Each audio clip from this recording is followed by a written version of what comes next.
Masayang-masaya na naman ang Laker Nation dahil panalo ang Lakers ng 1 point at buzzer beater pa na tip-in ni LeBron James ang nagpanalo.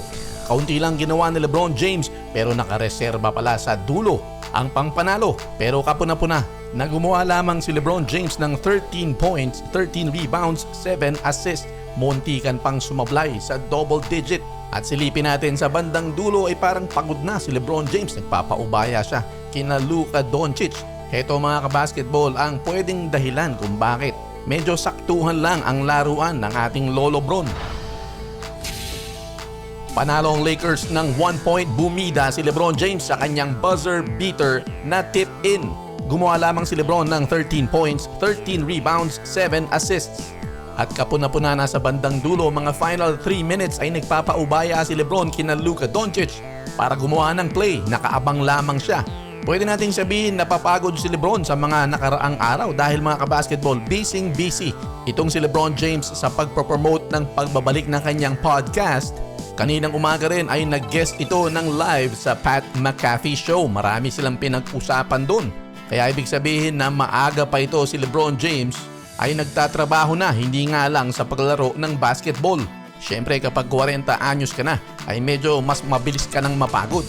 Makikita natin under 3 minutes ay medyo passive na itong si LeBron James. Si Luka ang laging gumagawa ng play at nakatayo lamang siya sa bandang wing.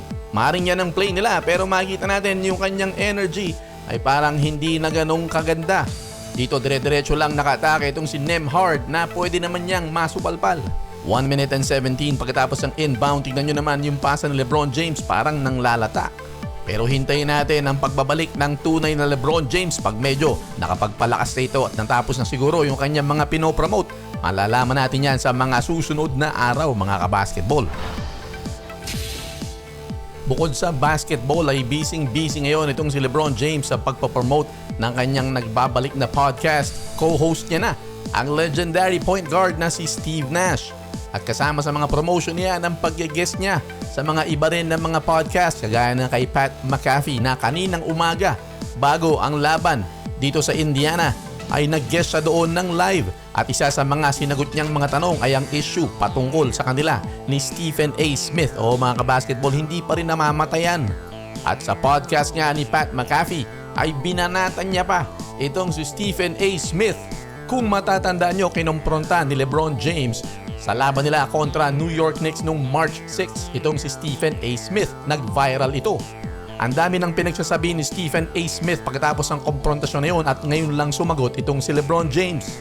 Ayon kay LeBron James, sa lahat daw ng pinagsasabi nitong si Stephen A. Smith ay na-miss niya ang tunay na pinupunto niya. Tama daw na trabaho ni Stephen A. Smith na ikritiko kapag hindi naglalaro ng maganda ang isang player. Kasama daw yan sa laro pero kapag daw pine-personal na ay hindi raw siya papayag dahil trabaho daw niya na hindi lamang protektahan yung kanyang pamilya, syempre si Bronny James yun, at maging daw ang mga players din ay kinakailangan niyang protektahan, hindi lamang si Bronny. Sa madaling salita, pinagtatanggol ni LeBron ang lahat ng players. Marami mga issue at tanong ang pinukol kay LeBron James sa pag-guest nito sa podcast ni Pat McAfee kaninang umaga at isa dyan ay ang retirement. Nito ngang Disyembre ay nag-40 anyos na itong si LeBron James. Kaya sinagot niya ang katanungan na kailan ba siya magre-retiro. Ayon kay LeBron ay obvious naman daw na nandun na siya sa kabilang side. Ibig sabihin doon sa mas matandang side kaysa rin sa pabata. Pero para daw sa kanya ay nasa isip lamang daw yan. Hinahayaan lamang daw niya na iproseso ng kanyang kaisipan na pag dumating na sa punto na hindi niya na kaya na pumunta ng 5 hours in advance para sa isang laban o kaya ay parang ayaw niya nang mag-training o ayaw niya nang pag-aralan ang mga scouting report. Pag humantong na raw sa ganun, alam daw niya sa kanyang sarili na tapos na siya at kaya niya raw sabihin agad yun. Siyempre pwede nating sabihin na malaking bagay dyan ay yung performance ni LeBron James. Titignan niya rin niya yan sa kanyang sarili at lalo na rin ang performance ng kanyang kupunan. Sa huling 10 laro ay 3 lamang ang kanilang naipanalo. Pang-4 ang panalo nila kanina laban sa Indiana Pacers. 13 points lang ginawa ni LeBron James pero siya naman ang nagpanalo. Pero mas madalang naman na maglaro si LeBron James ng ganyan lamang ang kanyang ginagawa. Asahan natin ang bounce back game niyan, siguradong meron yan at tiyak na hindi magtatagal yan.